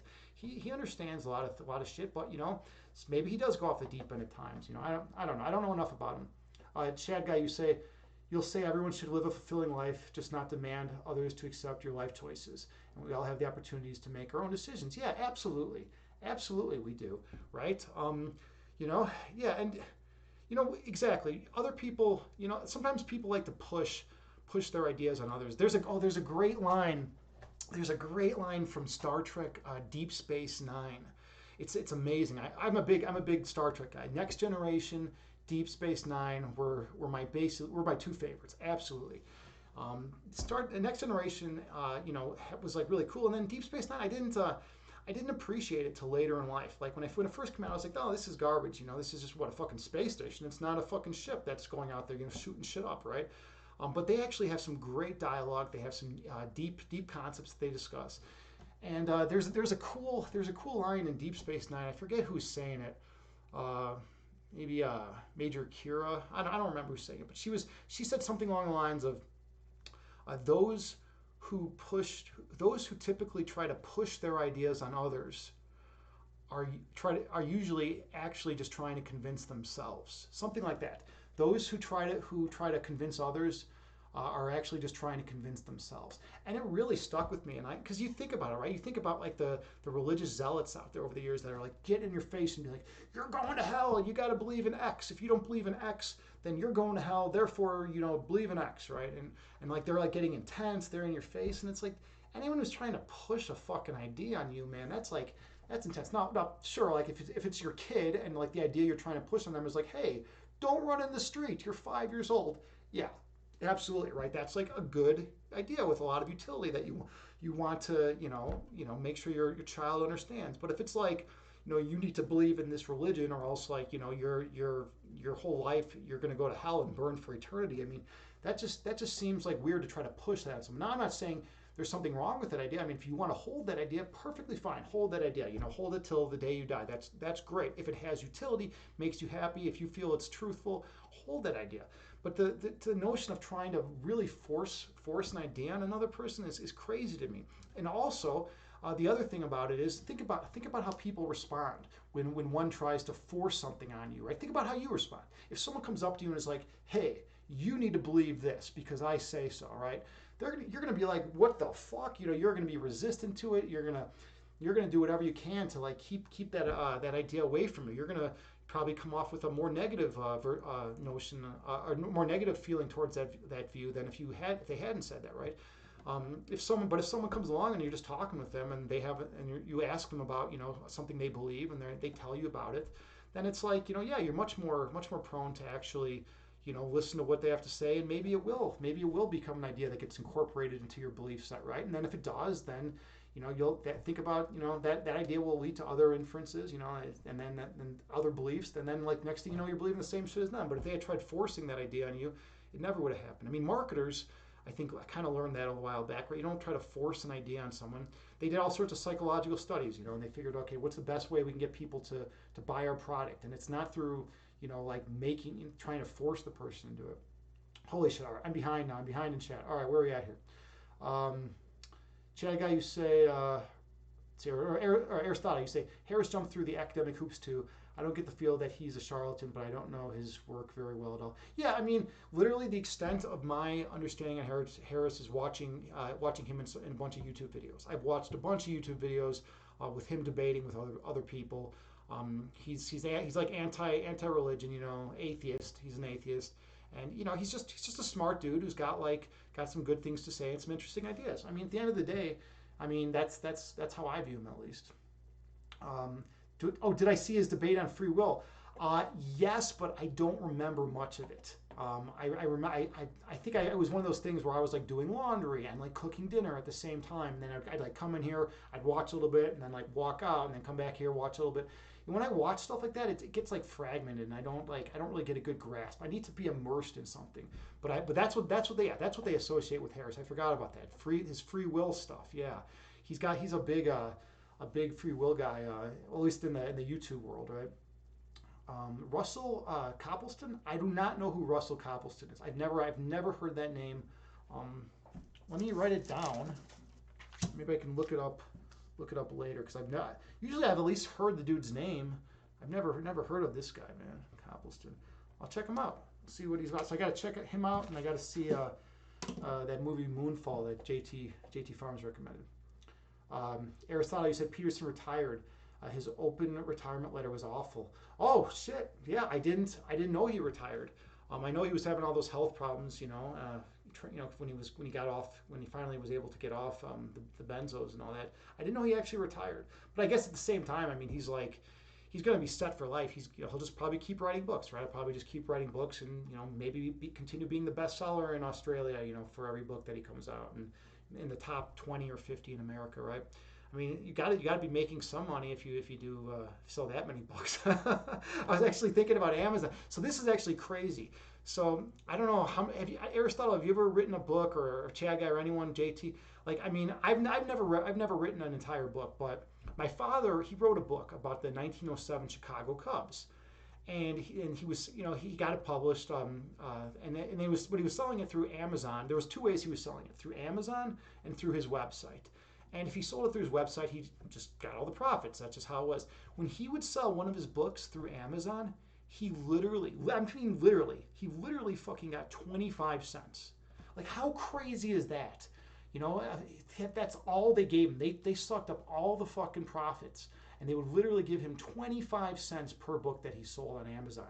That just blows my mind. And this is like, a $25 book. They're taking that much? Like, really? Their cut is going to be that big? And the idea is, well, it's the biggest fucking marketplace. It's like, where else are you going to... I mean, there's other places to sell your book, but nowhere as big as Amazon, right? So, yeah, I mean, but if you're like someone like Peterson who can, like, write a book that's like the bestseller in Australia, I'm sure you're able to negotiate like a better price for your book, or I'm sure he's making plenty of money. Yeah, exactly. Yeah, you say you imagine he could retire off that book alone. Aristotle, you're working on finishing your first book manuscript. Dude, that is awesome, man. All right, that is awesome. Okay, what's it about, by the way? I got to stretch. JT Farmer Deem stretch. It's just...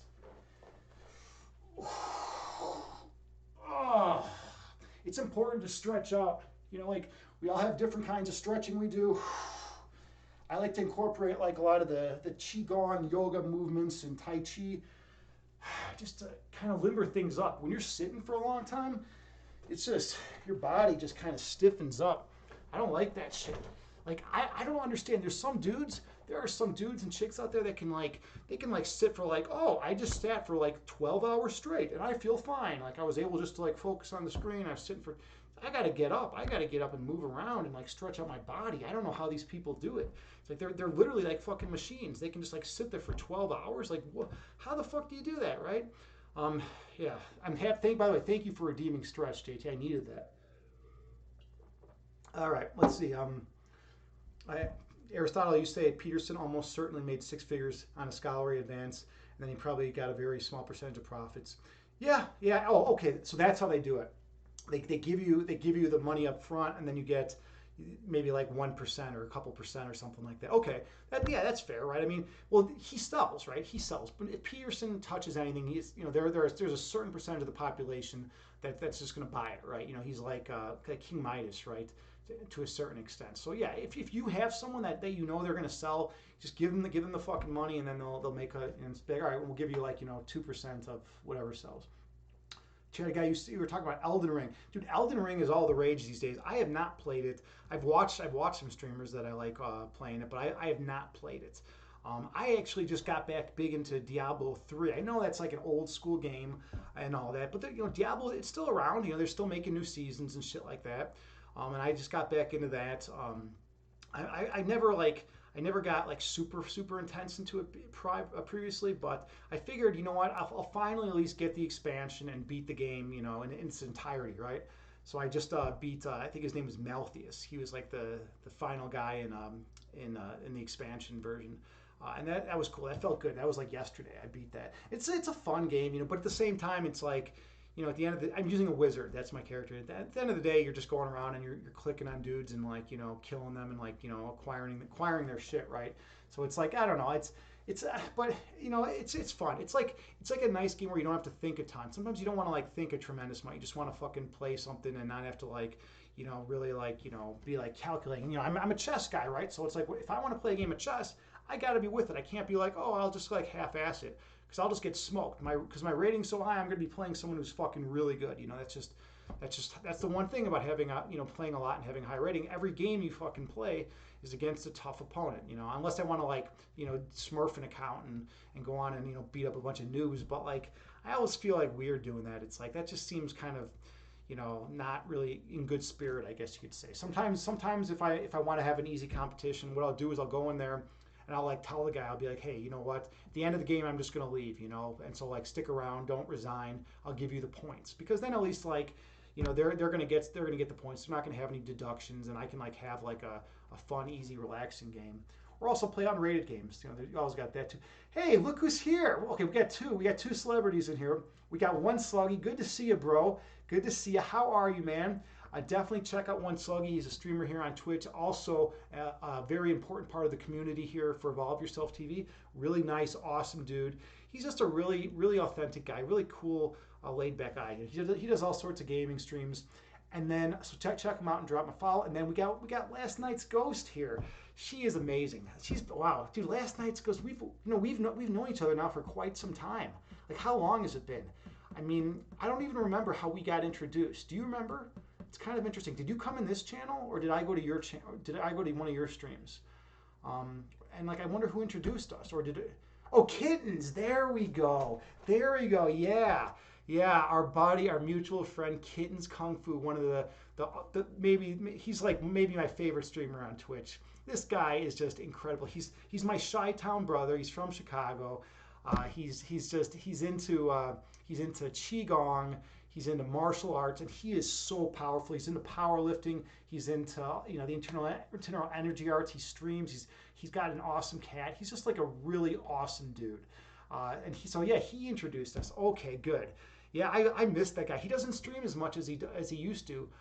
He used to stream like almost all the time, but now he's like, it's like once every 2 weeks you see like a stream from him. But it's always worth it. Definitely check him out. But anyways, check out Last Night's Ghost. She does stuff that's different, and that's something I respect too. It's like, you don't like, you're not just like playing a game, or you're not just like, doing the same thing every day. You have like scary stories you'll read, and you'll watch like horror flicks, and you'll do like like all sorts of cool shit. You'll do games sometimes, and you'll mix it up. And you have such a great community. Last Night's Ghost, I think that's one of the coolest things about it. Like every time I go there, you'll see the regulars that are there in your chat, and they're all such good people. You've really, and I think it's because of you. Like I'm a firm believer that the streamer sets the tone for what kind of community is going to be built around them, right? So like when you stream, you have such great people. Aristotle, you too, man. One Slug, you two, guys, you all have good people that gravitate towards your stream, and then you get the occasional asshole who just wants to mess with things, and create miscommunication. You can always ban them or whatever, but like it's like usually you don't get that. We don't get that as much. Usually we get people that are like good natured people that actually want to participate, and they want to be find some kind of solace and companionship during these crazy times, right? So yeah, definitely check her out and drop her a follow. Let's see. Last night's go-to say, "Oh shucks, celebrity takes one to know it." Yeah, I don't know. It's weird. It's weird to say that. Like, I like saying that though. I like saying that like the other streamers that I know are like celebrities. You know, like I'll say that about Grace. Grace Yoga is one of my favorite streamers too. She's incredible. Um, and she's a celebrity. By the way, don't tell her, but I sent her a present in the mail. She hasn't. I don't think she's gotten it yet, but I sent her a random gift in the mail. In case she's here, I don't want to like say too much about it though. But it'll be cool to see if hopefully she'll receive it. You know, like that's one thing about the mail is so messed up these days. Like you send a gift, like you never know if it's even gonna get to the person, right? You might have like some like slimy kid that just like steals your package and like opens it up, right? All right, where are we at here? Last night's ghost. You say all my wholesome friends are from kittens. From kittens, yeah. He does. He has such. It's funny, and the funny thing about kittens, he's like the most wholesome guy. He's the most wholesome guy on the planet. But he'll like Mike Tyson your ass. He could kick the shit out of anyone. Like pretty much any fucking person I know, he would demolish them. And he's like hanging out, like just talking about how much he loves his cat all day. It's like he's so incredible. I love people like that. Well, there's like a saying like that. It's like the most powerful person in the world is like the person who has all the power but never has to use it. Something like that, right? Kittens is like one of those guys. I mean, I've seen this guy like deadlift like 1,000 fucking pounds. He's like, hey, look at this. Here's 1,000 pounds like over my fucking head. You know, it's like, what the fuck, dude? This guy, and then he's like his martial arts his form is perfect, with all the martial arts he does. He is like the ultimate badass, and he hangs out and he like is just like playing with his cat, like what a cool human being. I love people like that. It's like when it's like there's one thing to be a badass and to be like an angry person to everyone around you and like just try to scare people, right? But then it's another thing to be like a badass and just like like be confident enough in yourself to just be like, hey, I'm gonna go play with my cat. It's like, what? Yeah, I just got done like beating up 16 people. And it's time for me to like pet my cat and like I'm gonna spend time with her tonight. Sorry guys, I'm playing with my cat tonight. Like it's amazing, man. He's an awesome dude, right? All right. Uh, let's see. Last night's ghost. You say, yeah, you're sad you don't see me. Miss him. Yeah, I miss him too, man. He. It's rare. Like I caught one of his streams. He did a short stream the other day, and I caught one of his streams for a little while. But it was just like a real quick stream. He does this cool thing too, where he like. He had a kettlebell out there, kettlebell, whatever the hell they call it, right out there. Those big fucking hard kettlebells, where you lift up and down, right? And he fucking was just like punching the fucking thing. It's like, dude, if I fucking punched one of those, I guarantee my hand would be broken. And he's just like, boom, like karate chopping it and like punching it and like hitting it with all these different parts of his hand, like full force. It's like, holy shit, man! Like your like hands are that tough where you can like just punch a fucking kettlebell all day. Like that's crazy, man. That's crazy to me. Like I love it though. I love it. And he's just like, yeah, it's like no big deal. He's like, I have time for me to I pet my cat with the same hand, right? Aristotle, you're saying you were expecting a guy when you clicked on last night's ghost name. You gave a follow despite your confused. Yeah, right. You never know. You never know with streamers, right? Like you never know like their preferred pronouns. You never know like whether it's a dude or a chick. I mean, you just never know what you're gonna get, right? And so I apologize. I always apologize in advance if I make a wrong assumption. Who was it? A friend of mine who comes here, Kyrie. Like I believe the preferred pronoun is male. He's a VTuber, so it's like you don't really know. So but like I think it's a male, but like I think I fucked up once or something, and so I don't know. I always apologize in advance. Um, let's see. Last night's ghost, you say, oh no, and the mustache doesn't help, but you see you. Aristotle, you say you're Hispanic, mustaches come on men and women, so it's all good either way. Dude, that is good, man. That's good. It's a good one.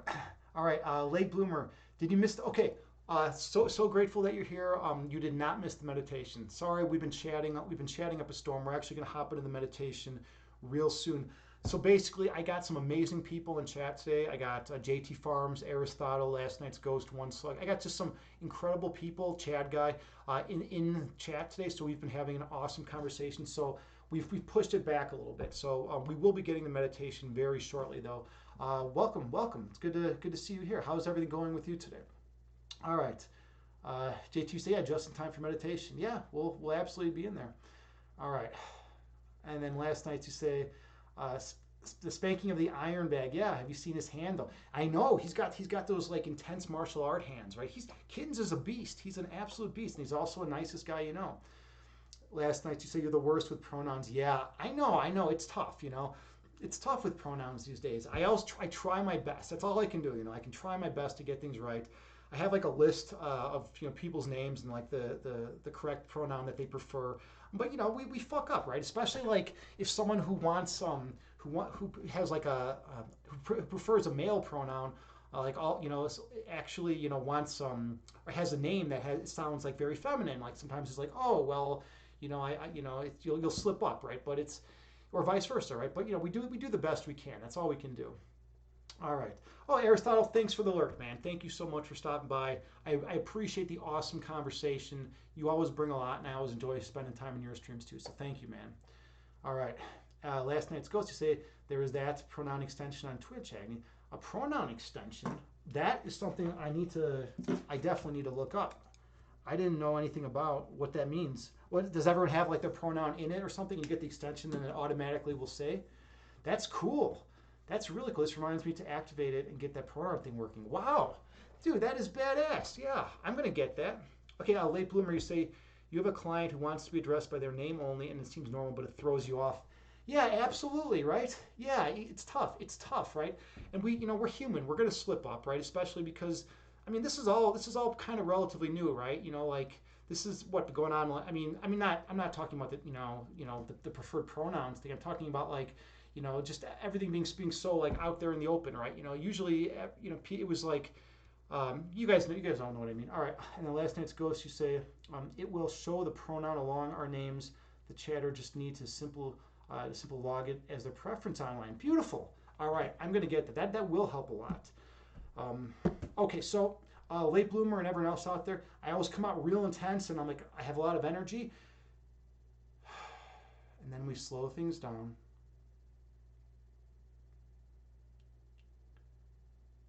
And we begin the meditation.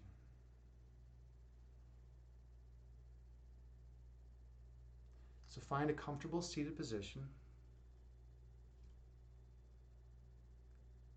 You can sit on the floor in lotus pose. You can sit cross-legged. Or you can sit in a chair. The main thing is to find a position that is comfortable for you.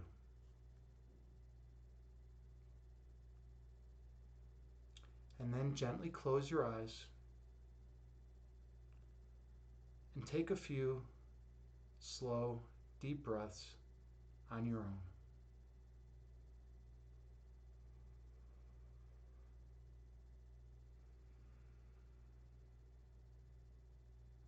I have a Buddhist chant that I play that has a chime that rings every 2 seconds. And you can use it to help regulate your breath count.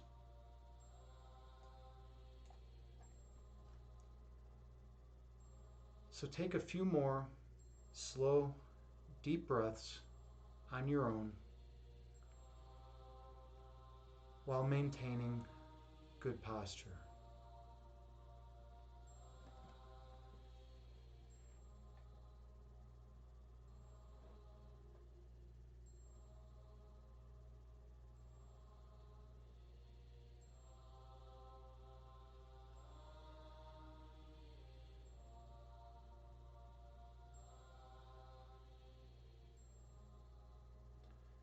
Inhale through your nose, gently raising your belly.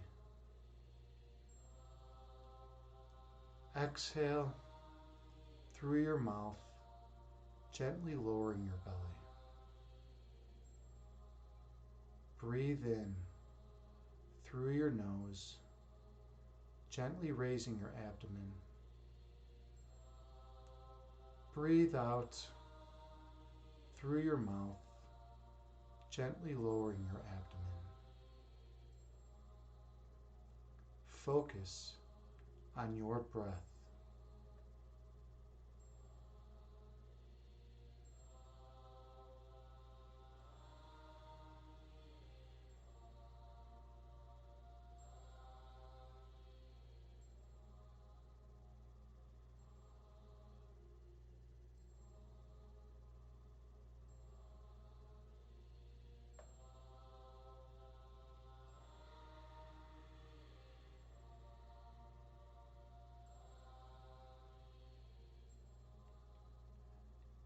Inhale, slowly raising your belly.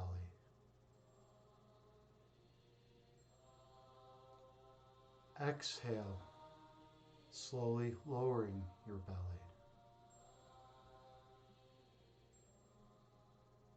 Breathe in, slowly raising your abdomen. Breathe out, slowly lowering your abdomen. Keep your awareness on your breath count.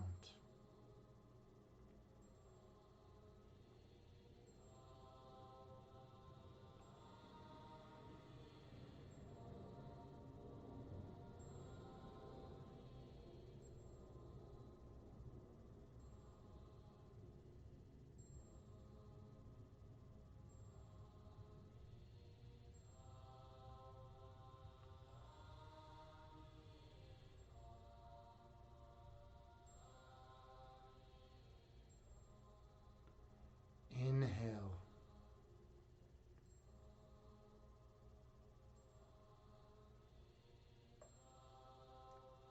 Exhale.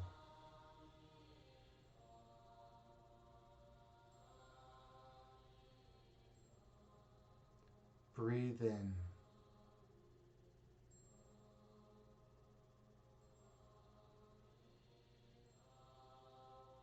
Breathe out.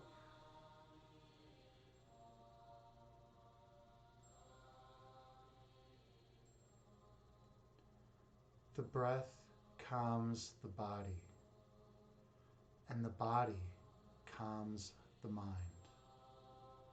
Be mindful of your breath count.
Visualize yourself sitting on the tallest mountaintop.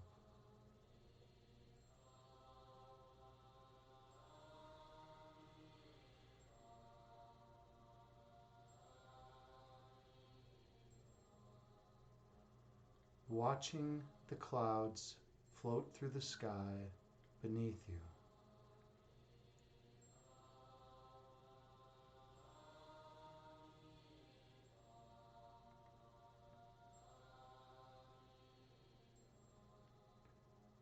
Two clouds come together, merging into one.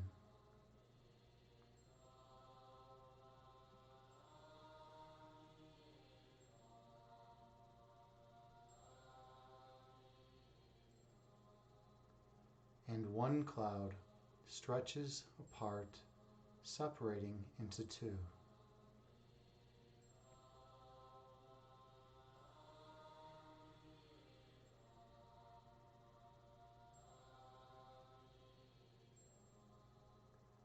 The clouds move through the sky before disappearing over the horizon.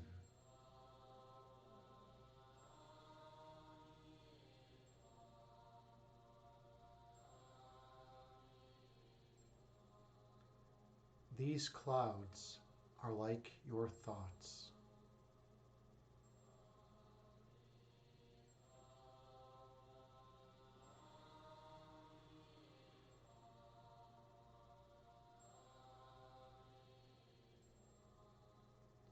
Thoughts come into being, exist for a while in conscious awareness, before disappearing from your mind.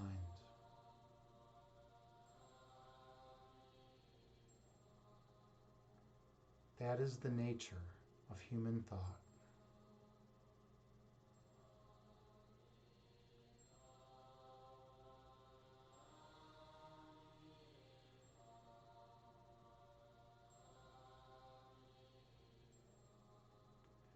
Inhale.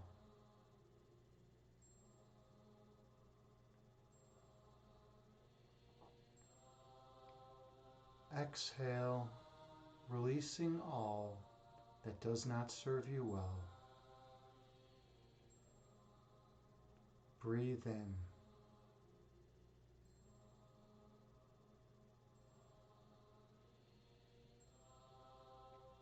Breathe out, releasing all that is of no benefit. Stay focused on your breath count.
When thoughts arise in your mind,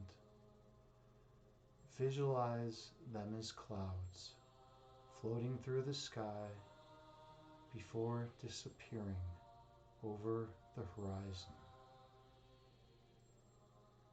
Returning your awareness to your breath count.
Inhale.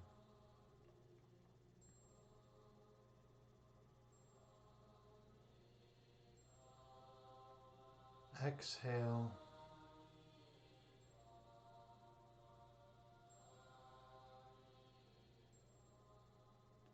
Breathe in.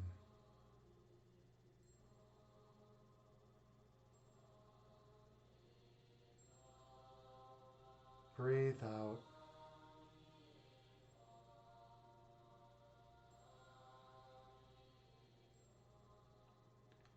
The breath calms the body, and the body calms the mind. Be mindful of your breath count.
Your essence is love.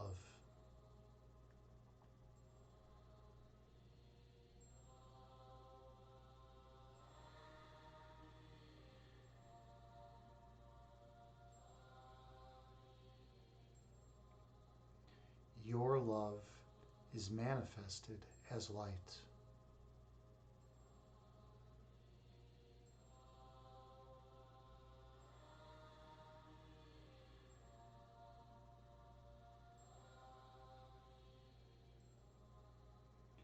Your purpose is to shine your light on others.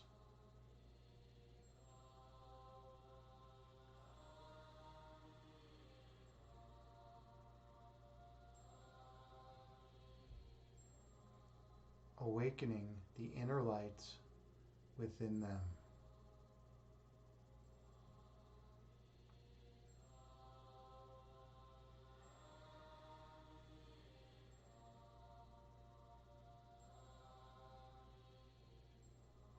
So that they will shine their light on all whom they encounter.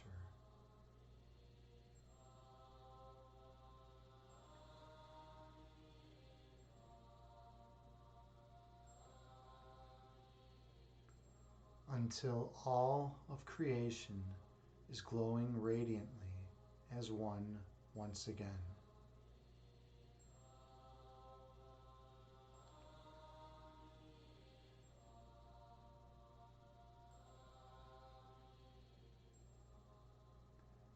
Inhale.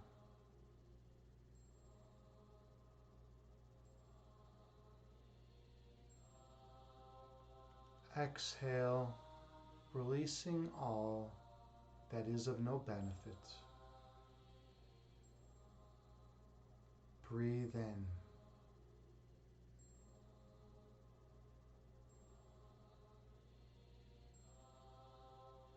Breathe out, releasing all ego which obscures your third eye sight. Focus on your breath.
When thoughts arise in your mind, visualize them as clouds floating through the sky before disappearing over the horizon. Returning your awareness to your breath count.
On your next breath, travel down beneath the level of conscious awareness.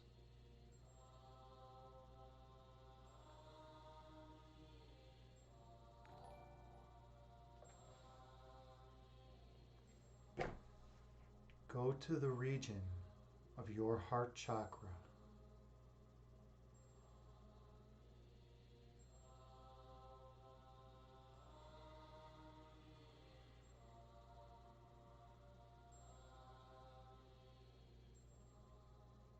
Feel the love that emanates from that location.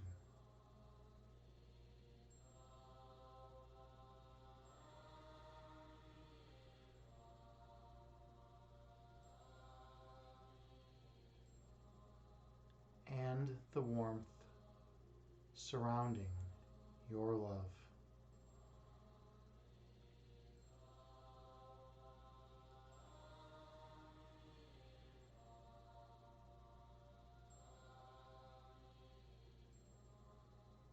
Feel the place of perfect monism that exists there.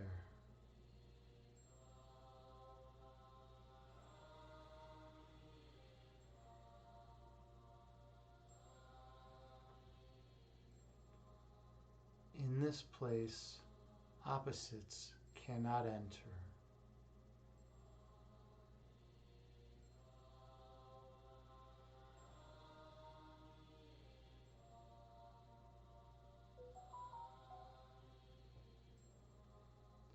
For this place contains eternal oneness.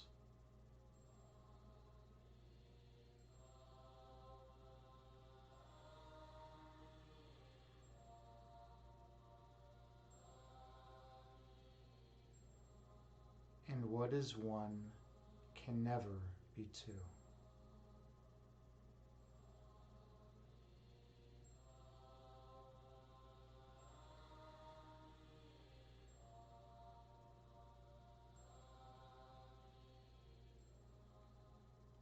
Inhale.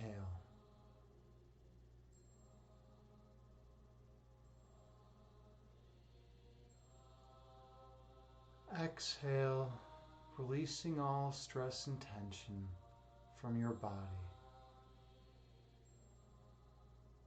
Breathe in.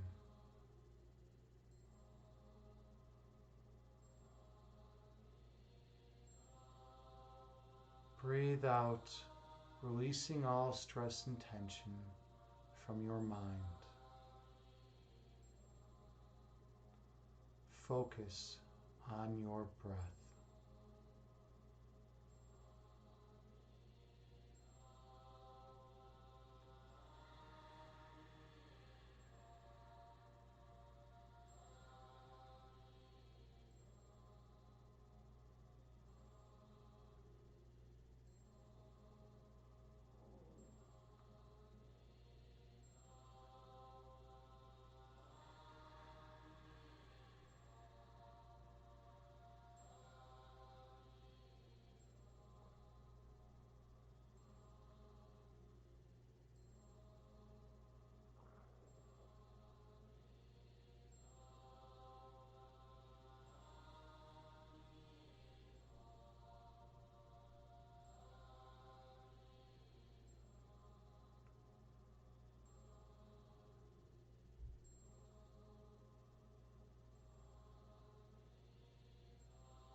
On your next breath, travel down deeper to your center point.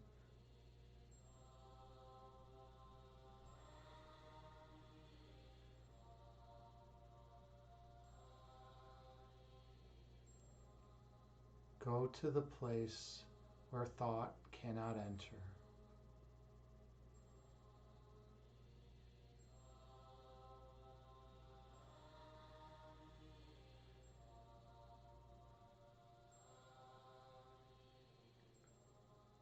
The centermost region of your being.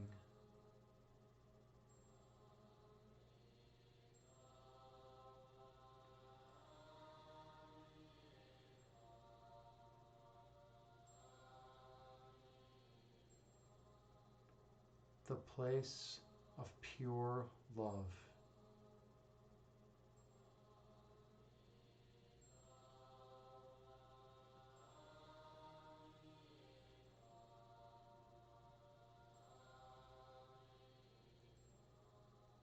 Feel the joy that resides in this location.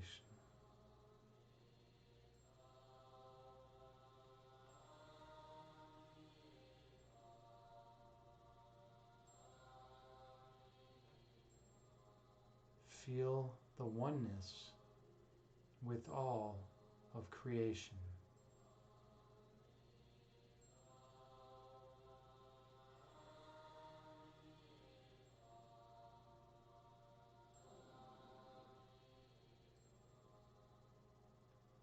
Focus on your center point.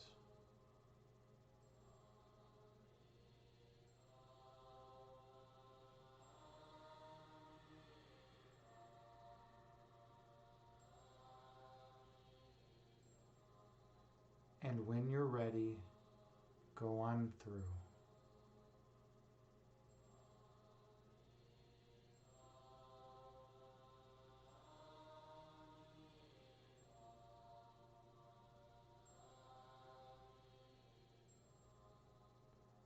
I'll see you on the other side.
Here at your center, you remember your true identity.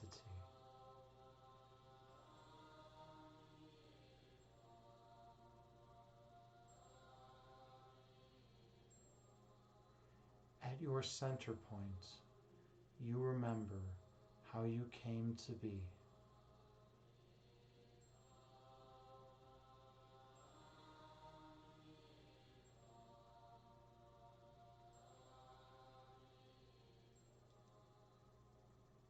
Here at your center, you remember your divine purpose.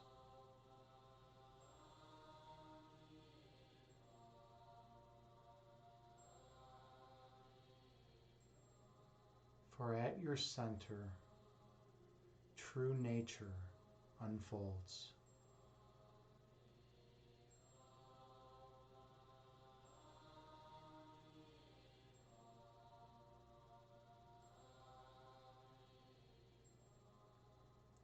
Inhale, giving yourself permission to experience the perfect love that exists here. Exhale, releasing all tension from your body. Inhale, filling your vessel with love and light. Exhale, releasing any impurities from your being. Focus on the eternal love that flows endlessly from your center point.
When thoughts arise in your mind, visualize them as clouds floating through the sky before disappearing over the horizon. Returning your awareness to your breath count.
Inhale.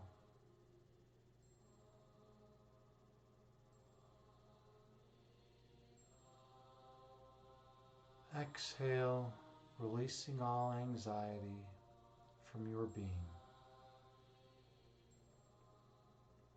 Inhale.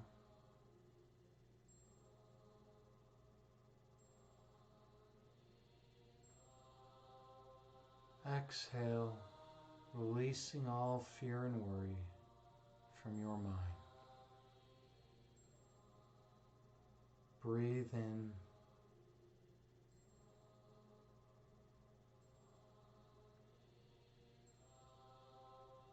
Breathe out, releasing all stress and tension from your body.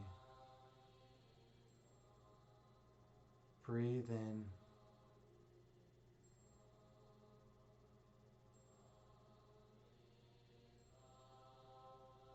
Breathe out, releasing all stress and tension from your mind. Gently open your eyes, returning to the present moment, bringing with you the peace from this meditation throughout the remainder of your day. Namaste. Thank you so much for being here with me in this sacred space. I am honored and humbled to be here as your meditation guide. Hey, Subi Blue, thank you, man. Good to see you, man. Super appreciated. I hope you're doing well tonight. Subi Blue is a friend and a great streamer on Twitch. He knows everyone in the fitness and health community. He's such a wonderful, kind human being. Definitely check him out. He does Jackbox party games on some weekends. He does other streaming. His partner in crime, Munhanu, does cultivation streams. It's really cool. It's really peaceful to go to her streams and watch those plants grow. But yeah, thank you. But everyone, yeah, anyways, thank you all so much for being here. Much appreciated. Late Bloomer, I hope you enjoyed the meditation. I hope everyone enjoyed the meditation. I hope you feel a little more peace and joy in your lives, because at the end of the day, I mean, that's why we're here, right? We're here to try to help others, to try to spread the love to other people, and to spread the love to ourselves, to be okay, to allow ourselves to experience that love. Because the world is not always very conducive to love, so we need to make sure that we go within and find that inner love within ourselves. Evelyn, thank you so much for the raid. So much appreciated. I'm so grateful that you came by. Definitely check out Evelyn Yoga if you haven't. Drop her a follow. She's a wonderful human being and a phenomenal yoga streamer. She also does tarot streaming as well. And I always enjoy the vibe. I always enjoy the vibe in your streams, Evelyn. You have a good community of people. Hey, good to see you. So good to see you, Evelyn. Yeah, I was saying this is my first time streaming in a week. I took a week off, so I'm a little rusty today. even a week can make me a little rusty. But it feels good to be back here and to just spread the love to the people out here, out in the world that I care about. Oh, Evelyn, this was your first one in a month. Yeah, you know what? That explains it. I haven't seen you around. I thought it was just because we were missing each other, but I guess it's because you weren't streaming. That makes sense. Yeah. Well, it's great.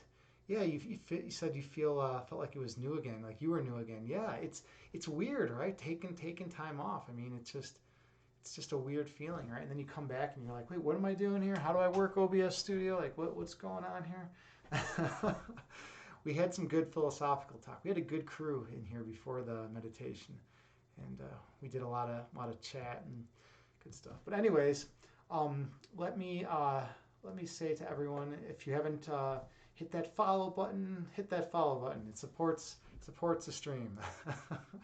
I always feel weird doing like self promotion, but I see other streamers do it, so I guess it's okay, right? I think it's okay. If you like the meditation, drop me a follow. It helps out.